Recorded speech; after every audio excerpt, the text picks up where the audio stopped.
everybody, my name is Mary and welcome to my channel, Mary Making Crafts.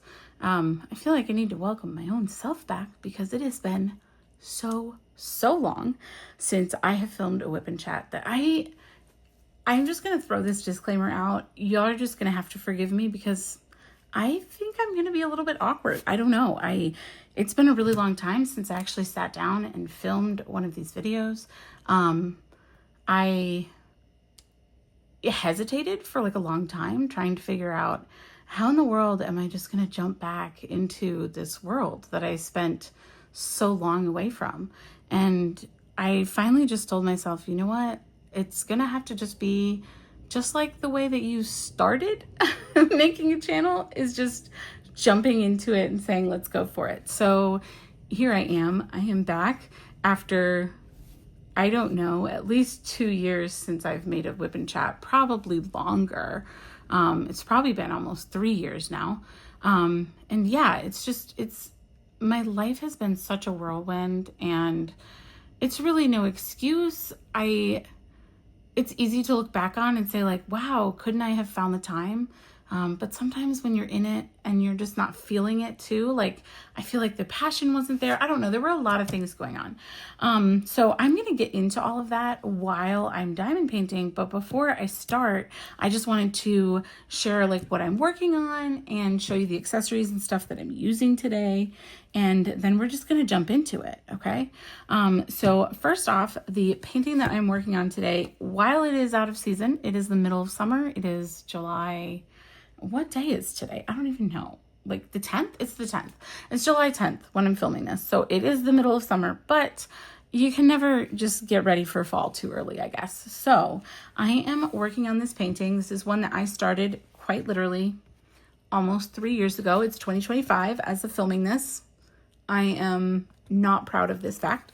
So yeah, it's been a really long time. I haven't worked on this painting in a long time. But I have two sections, these two that you can see in frame, plus one more row of 6 sections. So I have 8 sections of this painting left, and I am determined to get it finished by this 3-month mark, or by this 3-year mark, because that would be pretty incredible.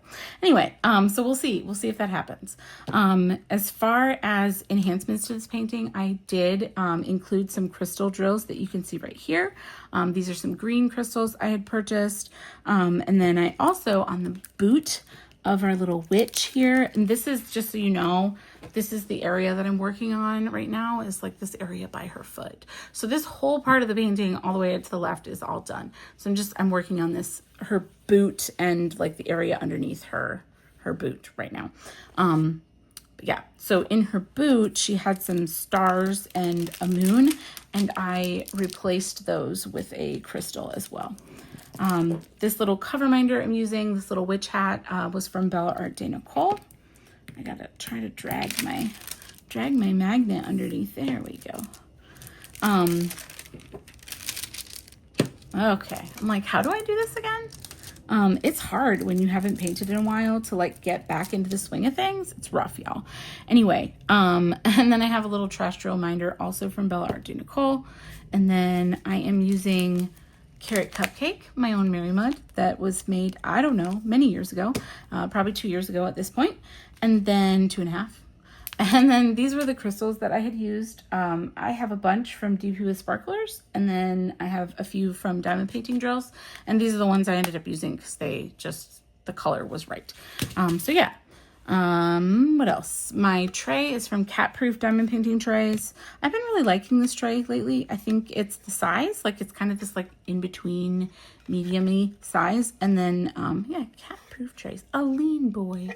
And I like a white tray, y'all. I'm getting more into the white trays lately. And then my pen is this beautiful fall medley of colors from, ButterflyEffectWares. And you can hear actually my craft room. So yeah, I'm gonna go ahead and let's get into this. I feel like I owe like a reintroduction for anybody new to the channel. I basically, let me just start there. I started up my diamond painting channel in, was it 2021 or 2022? I think it was 2022.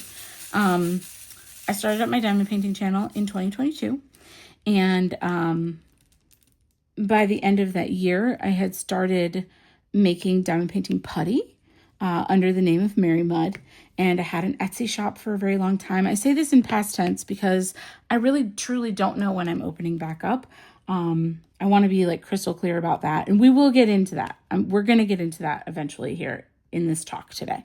But yeah, so I don't really know when I'm going to be opening back, opening the shop back up. But yeah, so what I was trying to say before, my brain is so scattered. I'm sorry, y'all. There is a refrigerator in the room that I'm in. It's a mini fridge, and it doesn't run too frequently, but it runs frequently enough that you're going to hear it in the background of these videos. And I am just going to apologize in advance because I don't really have another place that I can move it to. Like my craft room is really the only space where it makes sense to have it. I don't know. So yeah, just bear with me, y'all. It's a mess. Anyway, the mini fridge is because I have a daughter, and when she was very, very small, she was taking bottles all the time in the middle of the night, and I did not want to have to go up and down the stairs to fetch those bottles and warm them up. So we got a fridge and a bottle warmer up here so that everything was ready to go. So it's been a huge blessing. But now I just use it for Diet Coke. And I use it for my medication, which we can get into that a little later too. But I take a medication that has to be refrigerated, and so that's another part of it. But yeah, so with the start of my shop, I was also in the process of trying to conceive and having a child, which we were thankfully very blessed to do so.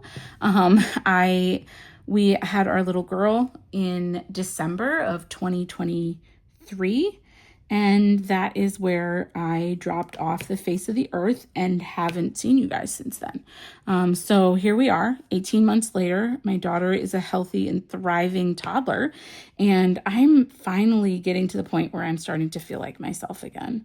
And let me tell you, it has been a very, very long year and a half until that was a reality.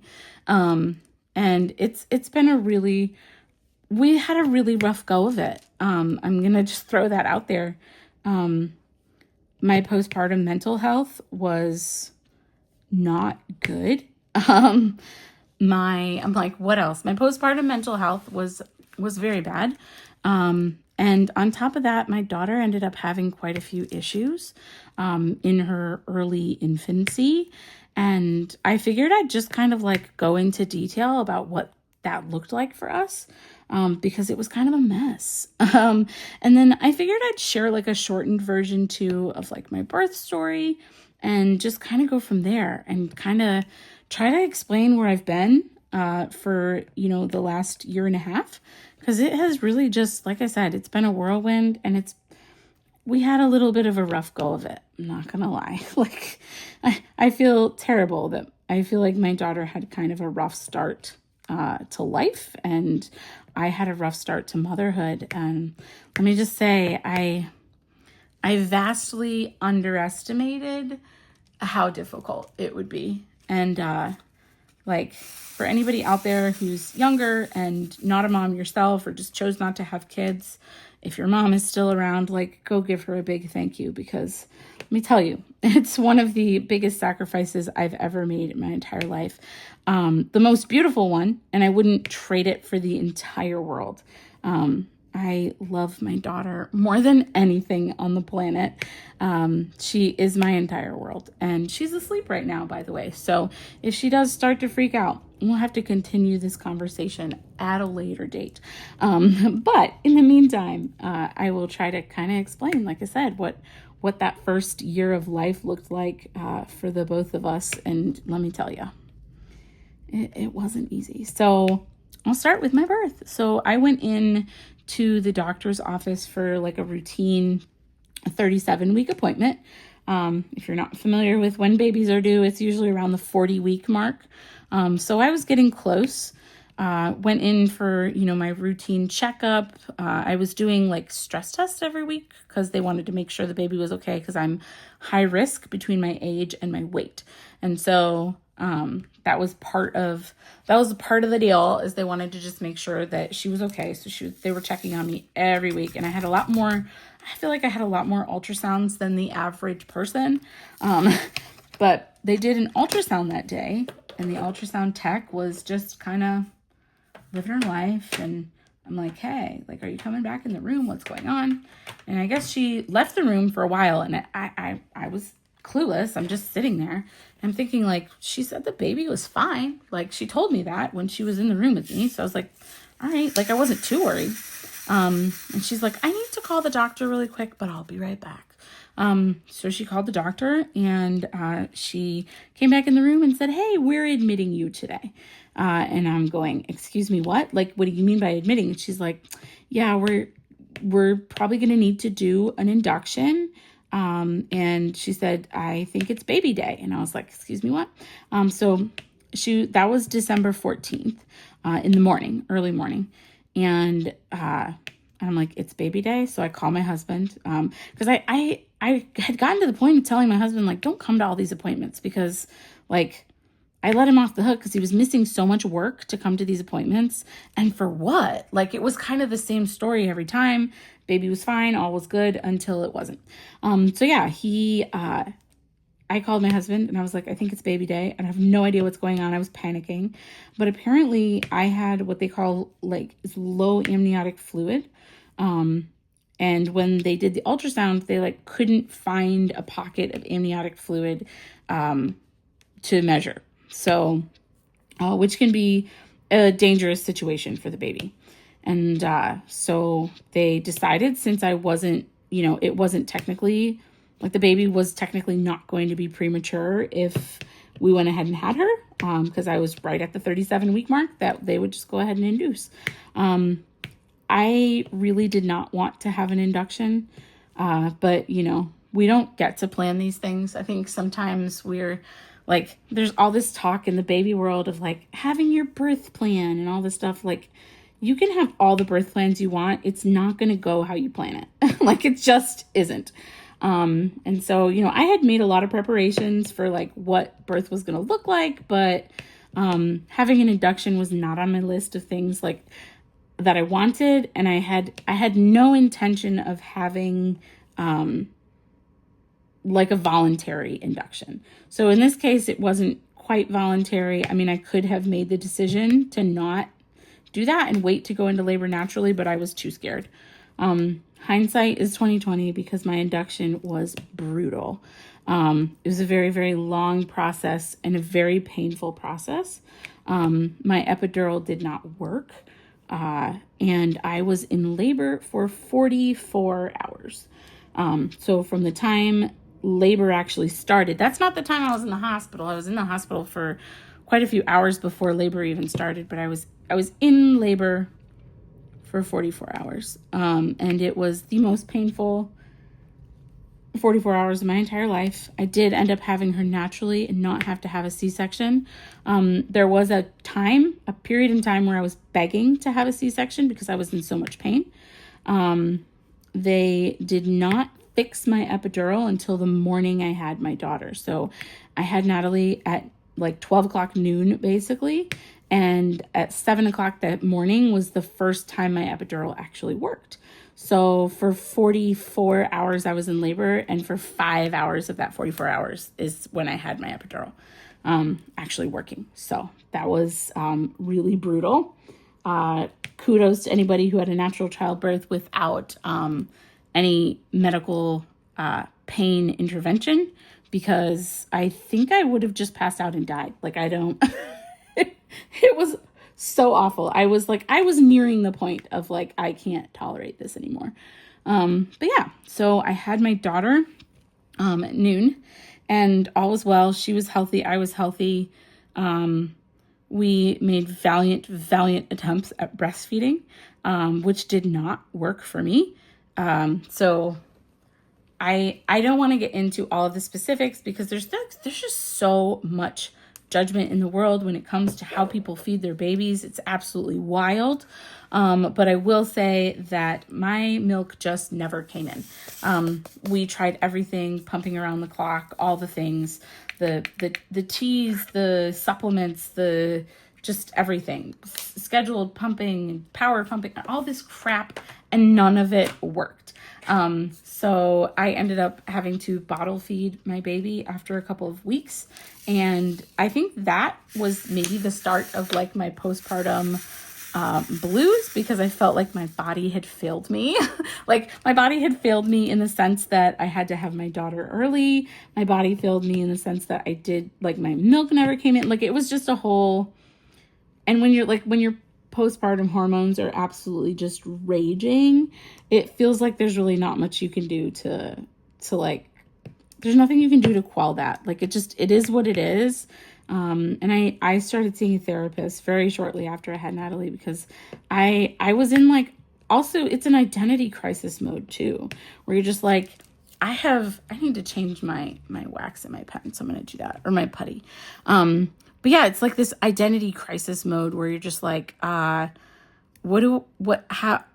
I'm a mom now? Like, wait, you're so used to being on your own. I think especially, I don't know, for me, maybe it was just more difficult because I'm older, because I had gotten used to being, my whole 35 years, the only person I had to answer to was myself, or, my spouse or my parents. And like now all of a sudden there's this like tiny human being that's ruling my every move and motion.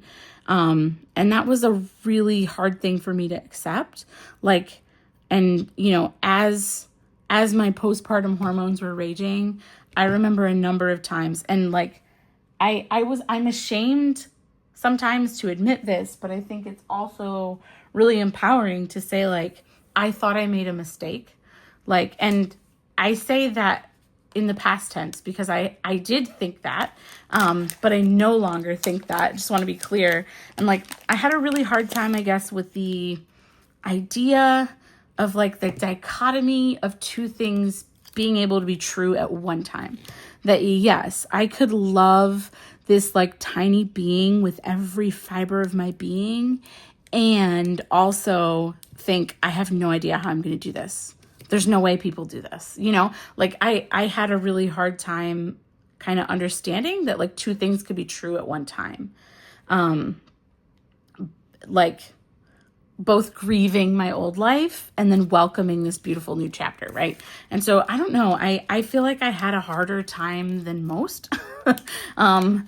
I don't know, I kind of lost my noodle, and I was really, really, really unhappy.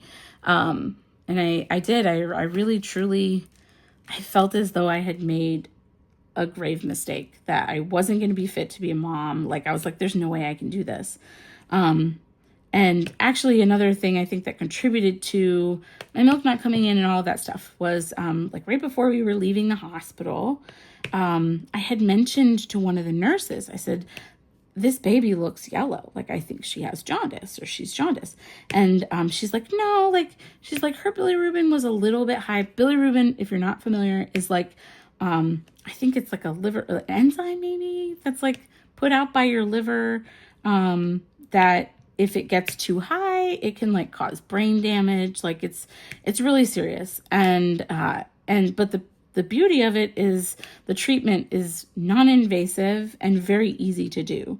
And so, but what happens is like your skin turns super, super yellow if your liver's not functioning. I know a lot of people already know that, but I'm just explaining for anybody who doesn't.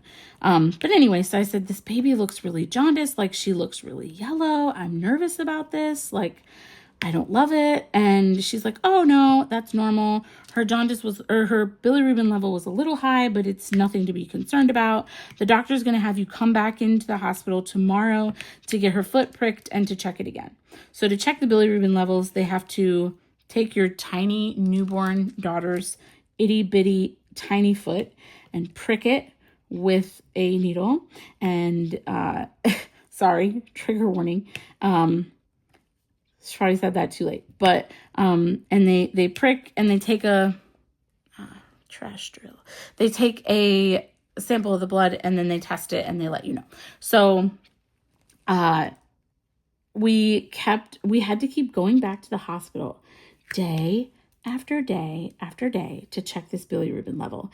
And every time we checked it, it was just under the threshold of brain damage level. We have to admit her to the hospital for treatment. And I'm like, at this point, we kept going back. And so mind you, my daughter was born on December 16th. We were released from the hospital on December 18th. And then we kept having to go back. So we went back on the 19th, back on the 20th, back on the 21st. And finally on the 22nd, she was admitted into the hospital because her bilirubin level had gotten high enough that they would admit her for treatment. Because they want their liver to like kick in and do what it's supposed to do without assistance. And they will only admit them if they get to the point where their liver is not doing that. And so that's where we were at. They finally admitted us. And I mean, I was a wreck. I was newly postpartum and not sleeping because you have to be up so that was the other thing. I'm like, nobody warns you. So when you have a newborn, they have to eat like every 3 hours, okay? But you're thinking, yeah, that's fine. I can get up in 3 hours, feed the baby, and go back to sleep. You'd think that. But when your daughter takes half an hour to eat, and then it's another half an hour to get her back down, you're actually waking up every 2 hours. And then, God forbid, you have a hard time falling back asleep, because that's my problem. Is like, I can't just like go right back to sleep. I need like some time. So I would only sleep for like an hour and then I'd be up again. And I mean, my husband was a huge, huge help. He would take a shift and then I would take a shift so that we each got like a little bit of sleep. So that was good. But it was just like a really rough first month. They admitted her for treatment and we got out, the following day. So she was admitted on the 22nd and then, on the 23rd, she was released. So we still had to go into the hospital on Christmas Eve to get her, her tested again, for the bilirubin to make sure it was staying constant. And then we went one more time the day after Christmas. So it was just a whole thing. And it was just a rough time. But yeah, so that was our like first week at home. And then,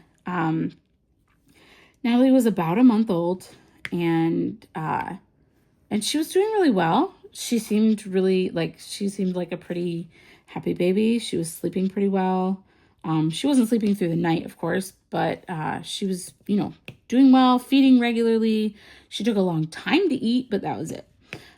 So around the 1 month mark, I noticed that Natalie would always sleep with her head turned to the right side, like always. And I was like, is this just a quirk? Like, this is just how she's comfy?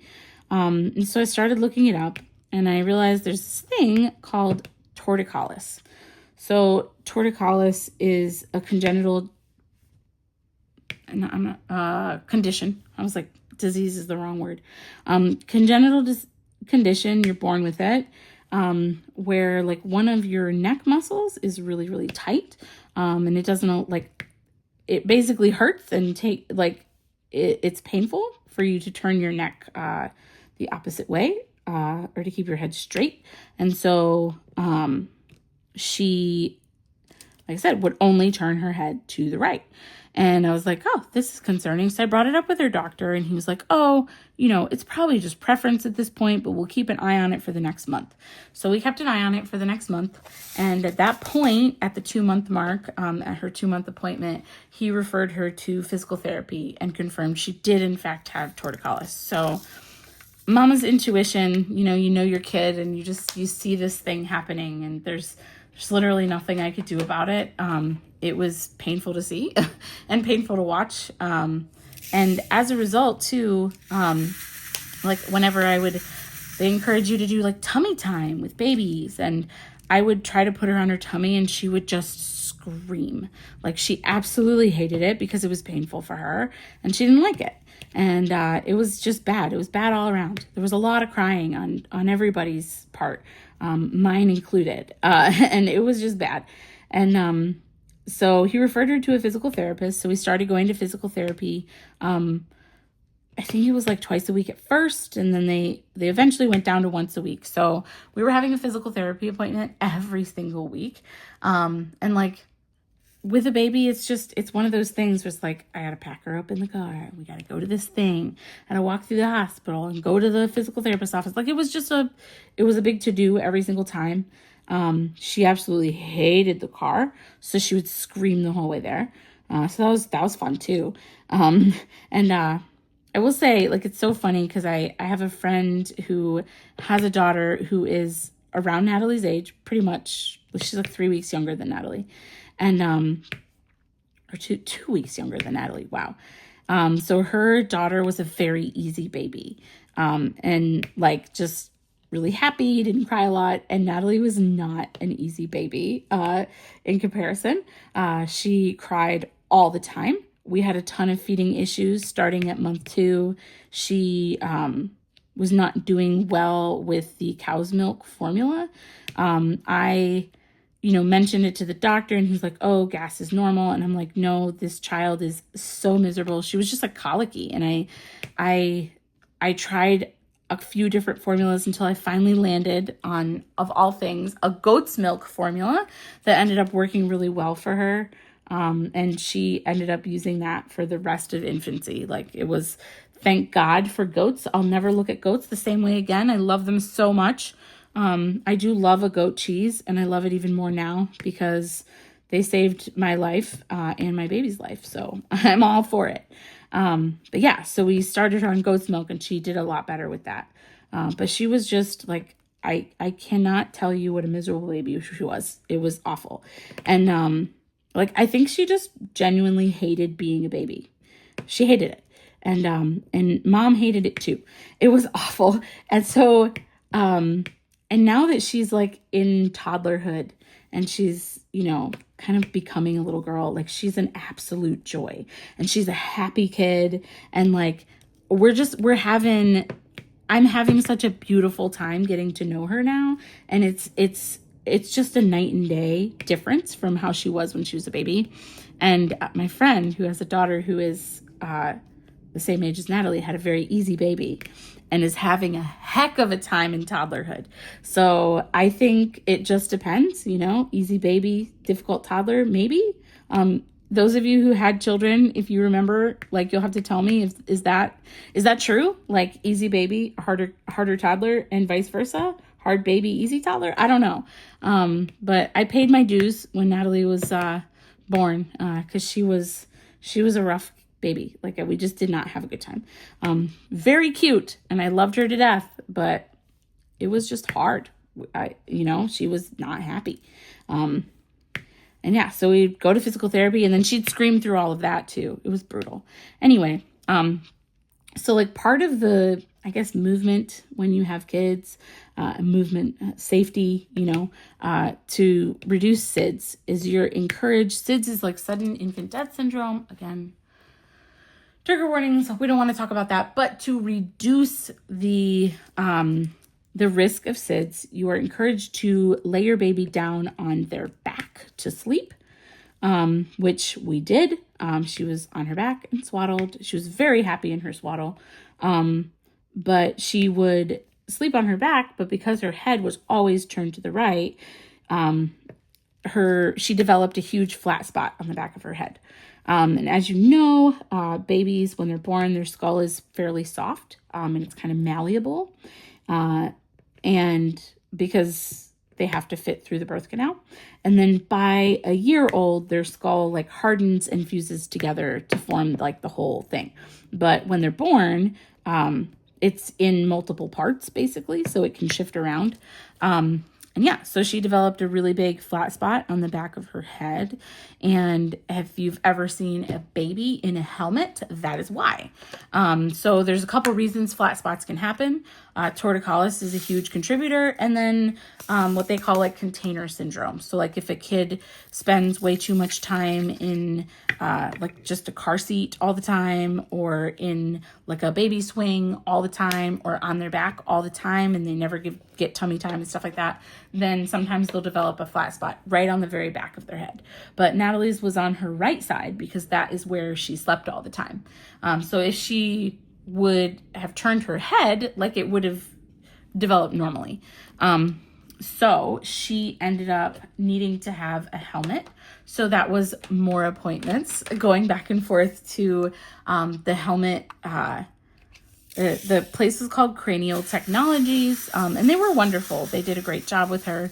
So she had the helmet she actually only needed the helmet for a couple of months. And then she was done with it, which thank God that was a quick process. And she really didn't mind wearing it. It wasn't as bad as I thought it was going to be. So she wore a helmet for a few months. And like, when I say I just like dropped off the face of the earth, I know I'm late in this, but I do want to apologize. I feel like I definitely should have taken some time to like let people know what was happening with the business, but the truth is I didn't know. And I kept like, I was so desperate to get back to it, that we like went through the process of hiring a nanny, and like, I was like, I'm going to get back to the shop. It's going to happen. And I kept telling myself these lies over and over and over again, thinking that like, oh, if I just like speak it into existence, it'll become true, you know?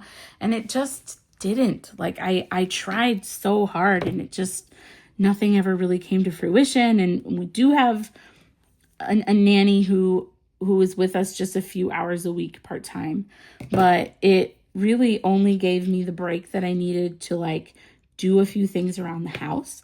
Because the other problem that we had with Natalie, when she turned about 2 months old, her world just blew up. She started getting really, really gassy and uncomfortable all the time. And then on top of that, she stopped sleeping. And when I say she stopped sleeping, I mean, our nights were okay. But during the day, like babies have very high sleep needs. At that age, she was supposed to be sleeping like, 16 hours a day. She would sleep for maybe 10 hours at night and nothing during the day. And so I would, try to put her down for naps, and she would just scream. And anytime she did sleep, it was only if I was holding her. And so we were at this point where like every nap was a contact nap, which meant I couldn't do a single thing around the house. And she was also a very needy baby, in that like she was just really like, she had to have stimulation all the time. And like, I couldn't just like set her on a blanket and go like throw some dishes in the dishwasher. She would just cry if I wasn't within sight. Which like, what a blessing it is to be loved so much, but also, wow. It was very overwhelming to me. And, I don't know what I thought. I guess I was under this impression that like, you could just still do things around the house, but I had a really hard time figuring out how to make that a reality. Like I just could not do things around the house. She wouldn't let me. Like otherwise I just had to listen to crying and screaming. Like when you have a kid too, this is the other thing that I did not understand. When you have a child, your brain changes. And the moment that child cries, it's like it triggers like this primal urge to fix it. It's like, this cannot be happening. I cannot let my child cry. I must fix this thing. And I don't know, for some reason, like it just, there's some kiddos. Speaking of crying, I just heard it crying outside, and our neighbors have a grandson who's about a year old, and he's outside, and I heard him crying. But you do, like you notice every single cry, you hear it all the time. And like, it gets to you. Like you have, again, this like primal urge, I have to fix that thing, and I hated letting her cry. Whoops, I just hit the camera. Sorry. No mother's like, I love letting my kid cry. Like, of course not. But I don't know. It just like triggered this deep, deep ache. Like I couldn't tolerate it. Anyway, And so sleeping just during the day, any naps became just awful for us. Like she just did not sleep. And so I couldn't do things around the house. And there was no way I was going back to the shop. I was like, how am I ever going to do this? Like, this is never going to happen. Wow, I am like not doing a great job diamond painting today either. I'm just really, really messing it up. But yeah, so I don't know. I guess I just was under this impression that it was going to be easier than it was. And I didn't know how to come back. And like, I owe everybody, like I said, an apology for just disappearing off the face of the earth. But I was also very, very depressed. Like I said, I was seeing a therapist weekly. So I was like, there were times where like every single day I had an appointment that week between Natalie's physical therapy and the helmet appointments and my therapy. Like there was something going on every single day. And, yeah, it was hard. And motherhood is hard for everyone. I get that. But I don't know. I feel like I had a harder time with it than like most people. And, yeah, I don't know. I just didn't handle it well. But, anyway, so I just like dropped off the face of the earth, and I didn't know what to say because I didn't know when I'd be back. And so instead of saying something, I just said nothing. And that was probably the wrong thing to do. Because I'm still at this point where I truly don't know when I want to start the shop back up. But we're looking into some daycare options for Natalie, because it's just not a possibility for me to do anything with the shop while she's home. She's too busy of a kid to allow me to do that.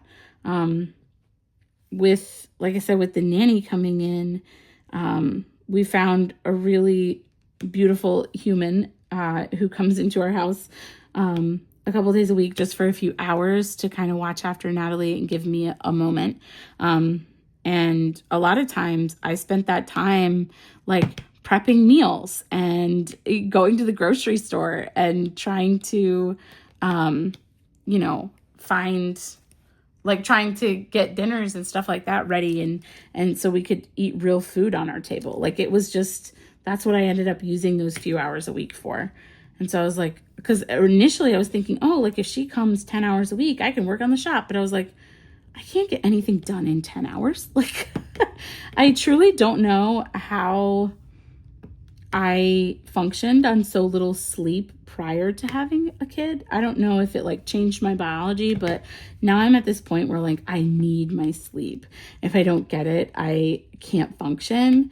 And like I remember I used to come home from my day job, come home, work on shop stuff until like sometimes like 2 a.m. And then I'd go to sleep for like 5 hours and then do it all again. Like I have no idea how I was functioning, because I can no longer do that. And I guess maybe it's just my age. Like I'm 37 now. Like I can't function in that same capacity the way that I used to be able to. I just can't.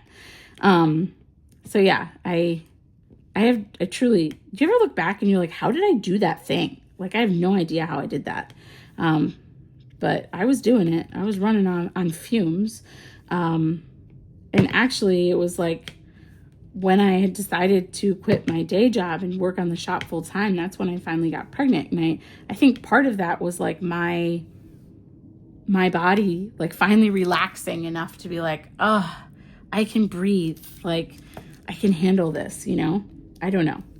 Theoretically, I think that's the case. But, anyway, man, I have so many trash drills that like have concave bottoms that won't stick to the canvas. They're driving me crazy. But anyway, yeah, so that was, where are we now? We're at like, she's, I don't know, 8 months old. So, at this point she had the helmet, whatever was what it was. And then fall rolled around, and fall here, I don't know what it is, something in the water. Like we're just busy. My husband's job gets really busy. There's a lot going on, just naturally with things going on outside the house, and we had a very busy fall last year. My in-laws have been very involved in our lives since Natalie came into the picture as well, which is beautiful. Like, I love that they're here and spending time with her. But that's just kind of been another, like, it's more visits from people and more traveling. And so Natalie hit about 10 months old and was not babbling. Like, she wasn't talking. Like, there was no mama, mama, da, da, da, like any of that. There was none of it. She was very, very quiet and just didn't talk much. And that was concerning to her doctor. And at her 10-month appointment is when he referred her to speech therapy. So, that was what I was going to say too. Along with her torticollis, she also ended up having a ton of motor delays. So there's certain milestones that they look for every single time you bring your child to the doctor, and Natalie was constantly behind on all of her gross motor skills. So by like 5 to 6 months old, babies should be rolling, and at 7 months old, she was still not rolling over. And so there were all these things that they're looking for that Natalie was not doing. And of course, my mom brain was going absolutely bonkers, thinking like, what if she has cerebral palsy and we don't know it? Like, all of these things. Reading message boards. I would stay up all night reading message boards and forums and trying to figure out if anybody else had similar situations. And I was posting to Reddit and just asking all these questions and following up with other people who had the same issues, because there wasn't a lot of information other than, oh, they might be autistic. And I'm like, that's not enough for me. Like, I need more information. I need to know what I can do. How can I fix it? But the truth is, babies are babies, and they're going to do whatever the heck they want to do when they want to do it. And that was our reality, because Natalie decided to roll whenever she decided to roll, and she decided to walk when she decided to walk. But it was always a consistent 2 months behind other kids. Why? I have no clue. I'll never know. I'll never know the answer. But as an 18-month-old child, she has caught up with the speech delays. So we had speech therapy for quite a while. And all of a sudden, she just said dada. And then she said mama. And then she's got a ton of words now. My favorite word is ice cream. And she'll like walk into a room with like a little fake ice cream cone and just go, Ida. And it's adorable. Of course, I always say ice cream afterwards, so she knows that's the correct way to say it. But for now, it's adorable. And she's doing superbly well. But at the time, she was going to speech therapy as well. So, appointment after appointment after appointment after doctor. I said, what in the world would I have done if I had like a regular full-time job and had to go to work every day? Like, I don't understand. I can't even fathom it, because I don't know what we would have done. I would have lost my job, because I was going to like 3 doctor's appointments a week for this kid, and therapies here and therapies there. I don't know what I would have done. But yeah, it was a lot. So she had speech therapy for a few months and then caught up there. So she's good there. She is still at the moment in occupational therapy, because she's just behind in like some of the fine motor skills now, which I think is pretty common when they're behind in gross motor. Most kids start taking their first steps by about 12 months old, somewhere in the 12 to 15 month range. And Natalie took her first steps at like 16 months. So she was a little behind with walking, but once she started walking, man, she just kind of took off. Like, she's doing really well with it. And she's just as steady on her feet as some kids who've been walking for many months more. So she's doing wonderfully well right now. And I'm finally at the point where we're starting to consider taking her to daycares, and putting her in daycare just a couple days a week, and then keeping the nanny for 2 days a week. And then that would give me like 4 days a week, a few days in the shop, and then a few days to, do things around the house if I need to, or go grocery shopping, whatever the case may be.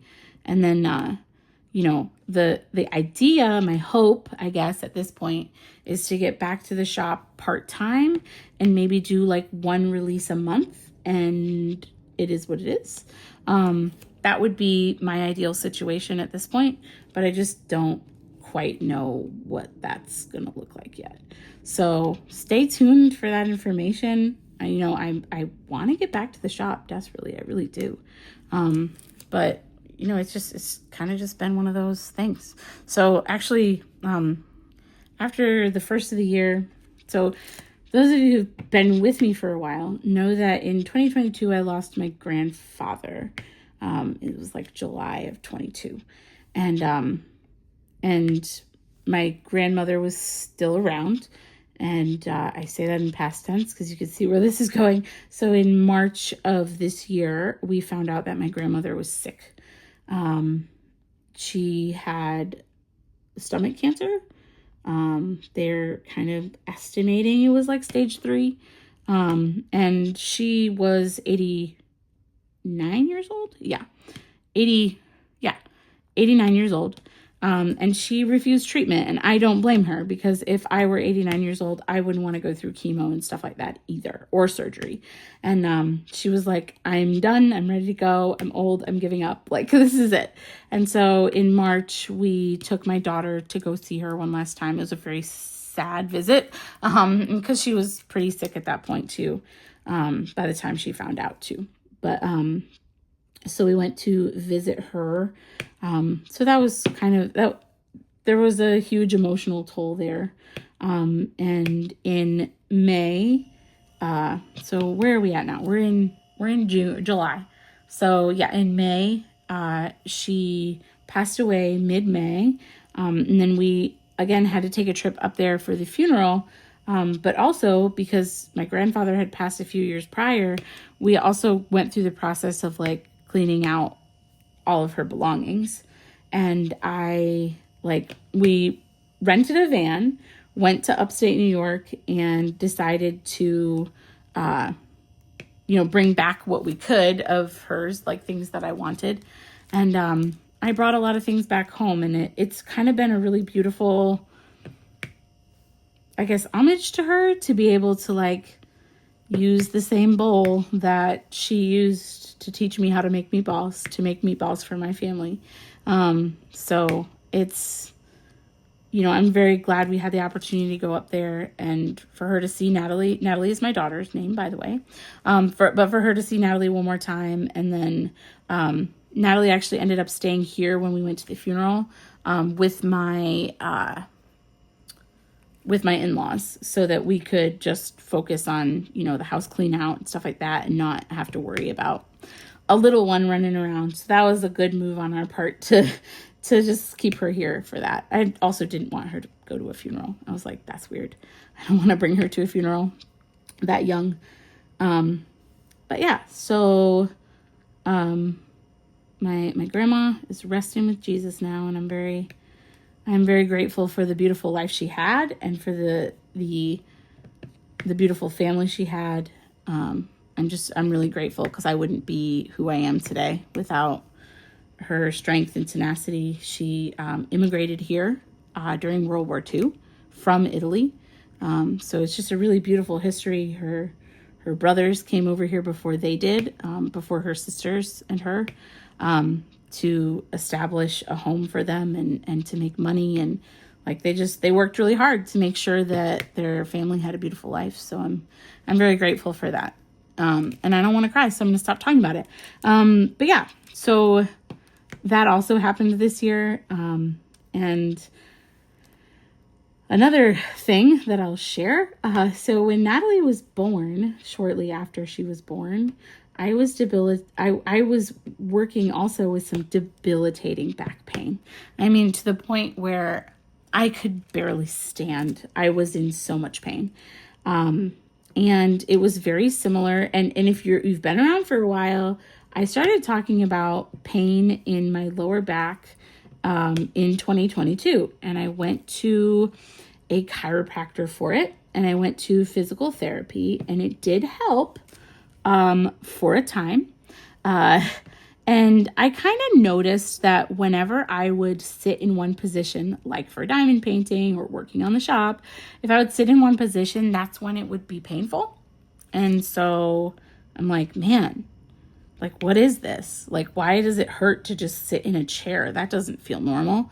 And like, so when I had Natalie, that pain came back like tenfold.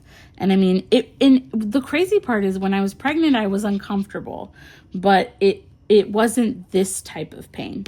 Like, this pain was very specific to my lower back on my right side, like kind of at the top of my butt. Like, and I was like, what is going on? What is this? Like, it hurt. And it hurt to stand for any period of time. And it hurt to sit for any period of time. But if I was laying down, I was fine. And so I was like, usually, like, I don't know. And it wasn't sciatica. The pain did not go down my leg. Anyway, so I had this pain.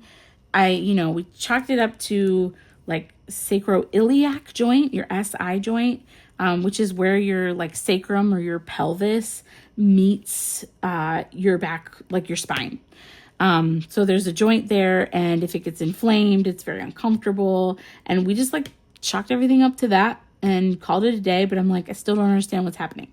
Anyway, so I did physical therapy. It worked for a time. But then when I had Natalie, like I said, it came back 10 times worse. And I mean, it was brutal. And I was like, something's not right. I don't understand. So I went to the chiropractor again. And I did physical therapy for months and months and months. So I was in mental therapy because my brain I was not okay. And then I was doing physical therapy because my back was constantly hurting. And then I thought maybe it's due to my weight. Like, because I was heavy, and like having Natalie, I gained a lot of weight. And I hadn't lost any of the baby weight. And so I started losing the baby weight. And I was like, that's going to help. I know it's going to help. And it didn't. Like, nothing got better. Like, nothing I did was helping. The physical therapy didn't help. And I was like, something is wrong. And so finally, like, fast forward to a year later, this was like January, February, I went to my primary care doctor and I said, something's not right. Like, I need to fix this. I don't feel good. Like, I was tired all the time. And we were finally at the point where, like, this child is sleeping through the night. Like, she's taking regular naps now. Like, yeah, toddler parenting is difficult, and yes, I'm tired, but this was next level. Like, it was like 5 p.m. and I was falling asleep on the couch before it was time for me to like get up and make dinner. And like, my husband had just gotten off of work. It was like 5 o'clock is like an exciting time. It's like a transition time. And like, I could literally, I was gone. I was just done. And I'm like, I should not be running out of battery so easily and so quickly. Like, why am I so tired? And so, oh no, somebody's crying. Sometimes she wakes up and she'll cry for like a minute and then she'll go right back to sleep. So we're going to see what she does. But yeah, and I was like, something's wrong. So she ran a battery of tests and she found that I had a inflammatory marker that was extremely high. That was indicative of something autoimmune going on. So at that point, she referred me to a rheumatologist, and I am so, so grateful that I had a doctor who listened to me. And if you are at a point where you are advocating for your health right now, go to a doctor who listens to you and takes you seriously. And if they don't, find a different doctor if you can. I know in some places of the country, it's not quite as easy to do that. But especially like in rural areas where there's only a few options. But I encourage you to find somebody who listens, because my doctor listened to me and I'm so grateful she did. I ended up going to a rheumatologist, and within an hour of talking to me, he knew what was wrong. Without any tests or anything. I mean, he did the tests to confirm it also, but a few years prior, this was back in 2019, I had what's called uveitis, which is an inflammatory condition of your eye. And I believe it's the iris, like the colored part of your eye. It gets really inflamed. And it's really, really rare. Like, it's a really rare condition. It doesn't happen very often. And it often happens with the autoimmune condition that I have. And then I also have what's called Achilles tendonitis, where the tendons behind, like above my heels and where my heels meet my feet, are like, they hurt all the time. Between that condition, the SI joint pain, and the uveitis, he officially diagnosed me with an autoimmune condition called ankylosing spondylitis, or AS for short. It is basically arthritis in your spine, is what I like to tell people I have, because they don't understand what it is. So yeah, I have arthritis in my spine, so that's fun. Eventually, like, left untreated, my vertebrae could fuse together and like cause me to be super hunched over. So that's also super fun. But at least, like, now I have an answer for the pain. And when I was in a lot of pain before, I think I was often avoiding movement because I thought that moving it more was going to hurt more. And I was actually super wrong about that. So with AS, one of the important things is not staying in one place for a long time. One of the most important things that you can do for this condition is to move frequently. And so the day that I found out that I had this condition, I had been mulling over starting a garden for a long time. And then I thought to myself, I can't do that because I'm physically not able. Like, I'm in too much pain. And when I was talking to the doctor, I was like, I've been avoiding starting a garden because I don't think I can handle it. And he goes, start the garden. And so the day that I found out I had that, I found a nursery and I went shopping and I bought all the stuff to plant a garden. So Mother's Day weekend, this past year, it just happened to be like a week before my grandma passed too, which I think this was also like, it felt like kind of her spirit leading me to do that, because she was always had a green thumb. And let me tell you, I have killed every plant I've ever owned. So why in the world would I start a garden? Like, what? That seemed really silly. But I started a garden and my plants are absolutely flourishing. And I can get into my gardening endeavors later. But basically, I started a garden and I've been a lot more active outside. I have lost a little bit more weight, not much, but a little bit more. I'll get into that too, because I did also, in the course of this year and a half, try a GLP-1, which for those of you who are not familiar, that's basically like Ozempic. It's a different type than that. And now I can like tell my whole GLP-1 story at a later date, because I think that deserves kind of its own thing, because that's been an interesting ride as well. So I was off it for a little while, and actually just about a week ago, I went back on it. So, but yeah, with the rheumatologist, I have finally found a medication that I think is helping as well. For example, I have been sitting here for a whole hour and the only thing that really hurts is my tailbone. And I do need to like stand up and move around. My daughter did fall back asleep though. See, I think she's teething right now. No, girl. I think she's teething right now because, she will often do that. Like, she'll wake up and she'll just cry for a little bit and then she'll fall right back asleep. And I think it's because her mouth hurts. It's so sad. I feel terrible. But she's pretty predictable in that she'll go back to sleep. So I'm grateful for that. But yeah, I do need to get up here pretty soon. Maybe when I finish this color, we'll just keep talking. Yeah, so what was I going to say? Oh, I found a medication. It's working. And that is where we're back full circle, guys. That's where that fridge comes in. So this medication, is injected, once every 2 weeks, and it has to be refrigerated. And so I've been keeping my medication up here in that fridge, because it's like so much easier to just store it away from like food and stuff. Like, it's just easier to have it up here away from our main refrigerator. So yeah, that is that's what's happening there. But I feel like I'm having more good days than bad, but I still have bad days. And like, that's the other thing about autoimmune stuff is like, you truly never know when it's just going to decide to flare up. And I have like tried to keep journals and figure out like, oh, or like certain things that I'm eating triggering X, Y, or Z. No, I could eat McDonald's one day and feel fine the next. Like it has nothing to do with inflammatory foods. Like I've tried everything to like fix this situation, and like nothing environmental changes it. And the doctor was telling me that it's pretty common for people to realize that they have an autoimmune thing after pregnancy, because autoimmune conditions tend to go into remission when people are pregnant. And then when that pregnancy is finished, they will often like almost have like a huge flare up because the hormones are kind of going crazy. And he's like, that's probably what happened. And it kind of kicked it into high gear and you've been in pain for a long time. So I was like, well, that would make sense.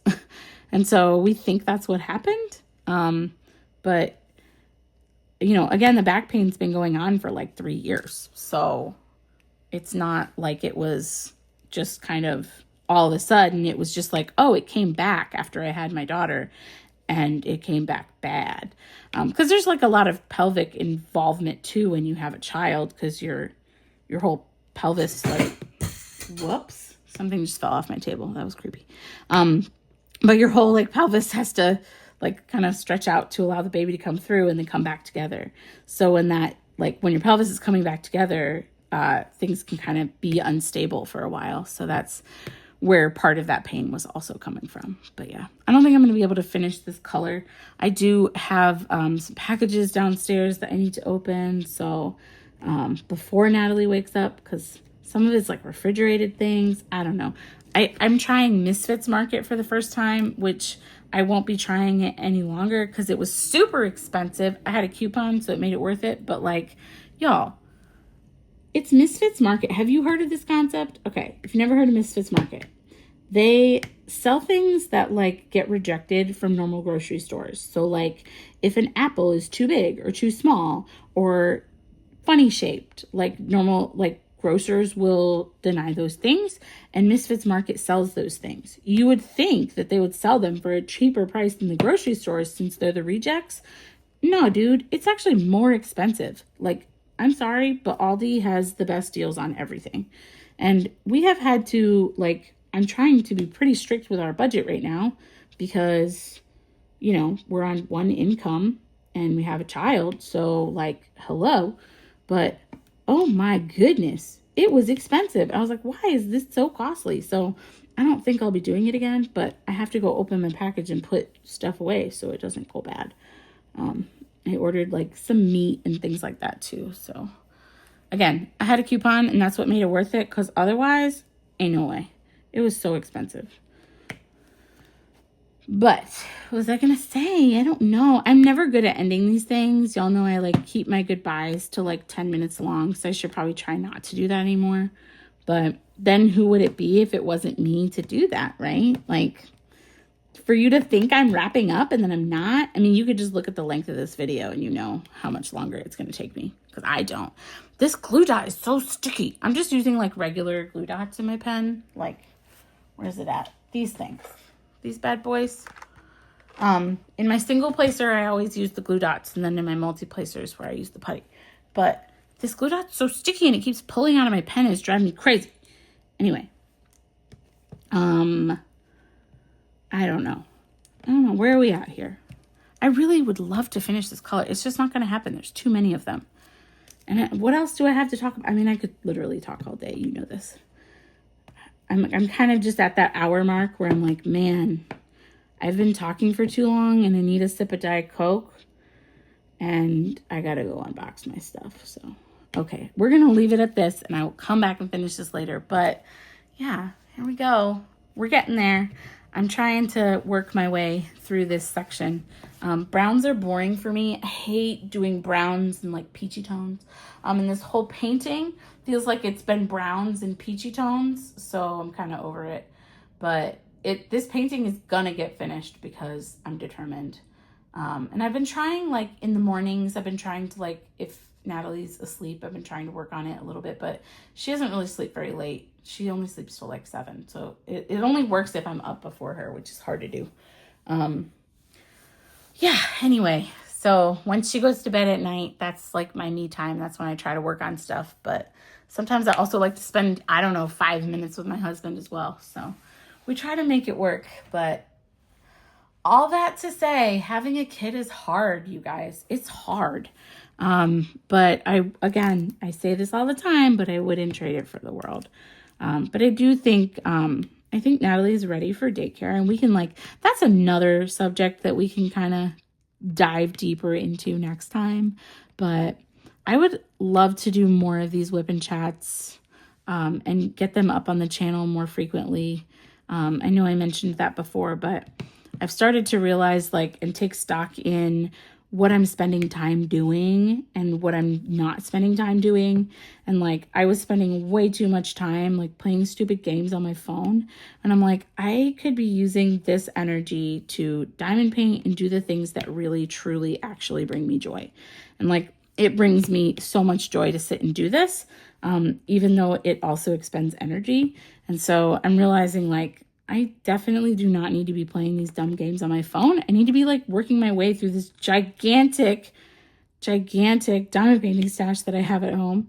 I'm also on hiatus from Diamond Art Club sneak peeking with everything that's been going on. I was just I can't do this right now.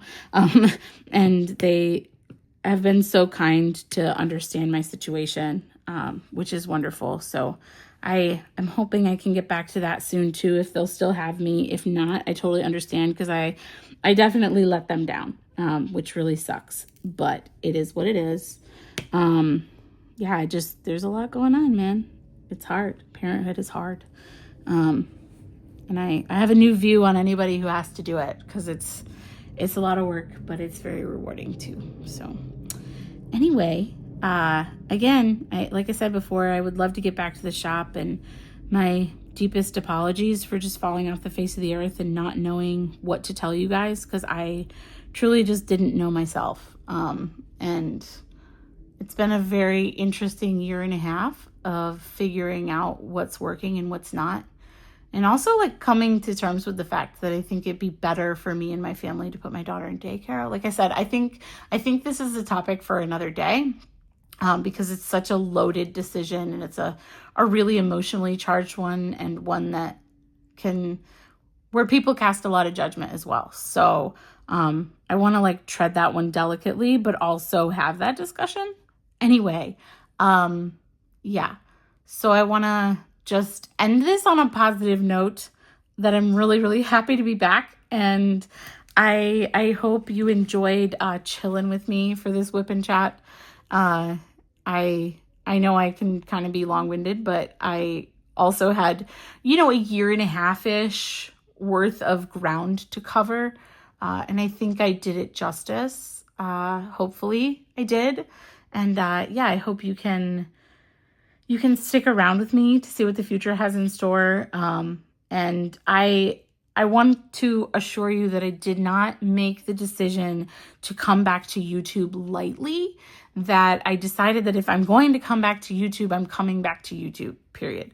Meaning that I need to make a conscious effort to put some time into the channel, at least weekly. And so that is my goal. Now, if I can do it even more frequently, then that's my plan. So I'm not going to say I'm going to have a whip and chat out every Wednesday. I'm not going to say that, because I have no clue, but I do know that I'm going to make a conscious effort to be here more frequently, because when I think back to times in my life where I had a ton of joy, it was when I was working on this craft and I had a community of support. And so, I think that's still important to hold on to that piece of myself, even after having my daughter. And I think that's another part of this whole thing, was I just kind of set everything aside and focused so hard on her that I'm really taking a step back and realizing that in order to be the best mom I can be, I also need to focus just a tiny bit on myself so that my cup is not empty, right? And so that's where I'm at. I didn't take the decision to come back lightly. That, you know, I am making a conscious effort to be here again, and to be a part of this community again. I definitely am going to take a back seat into like some of the community stuff, because I do think sometimes there's a lot of drama, and I definitely don't need that in my life right now. So I'm gonna stick to my little pocket of YouTube, and, you know, we're gonna do some whip chats and hopefully share some finishes here, because I would love to actually get to work on some of these projects again. And I have like a whole organization I want to do in my craft room, and maybe I'll try to like share that with you guys too. But yeah, I just kind of want to be back with my community on YouTube that we have grown over here in this little pocket of YouTube. If you guys are still here, and again, if you're new, welcome. You are welcome here. Even if you weren't here pre-baby, you are totally welcome here on this channel. And I hope we can just kind of continue to grow this really nice positive space, because you guys meant the world to me for a really long time. And I kind of just feel like I dropped the ball, which sucks. And I really hate that. And I'm disappointed in myself for it. But I'm hoping you all can forgive me and welcome me back to this space, because I want to give more to it. But yeah, I love you guys, and I appreciate you being here for this whole thing. Leave me a comment down below. Just, I don't know, let me know if anything big, did anything big happen this past year? Did you lose somebody that you really love, or maybe get a new family member, a new animal, a new, granddaughter, grandson, or a new baby in the family, or I don't know, a marriage? Did anything really exciting happen this year, or even really devastating? And you're just like, yeah, changes. Life changes, and we just have to keep up with it. Tell me what big change has happened for you recently, and I don't know, leave some little hearts down in the comments section, because I think we could all use lots and lots of love, and I hope to continue to foster a welcoming, open space for that here on this in my little corner of YouTube. But I love you guys, and I will see you in the next one. And hopefully it's not as far as the last ones were. I will see you soon. Bye.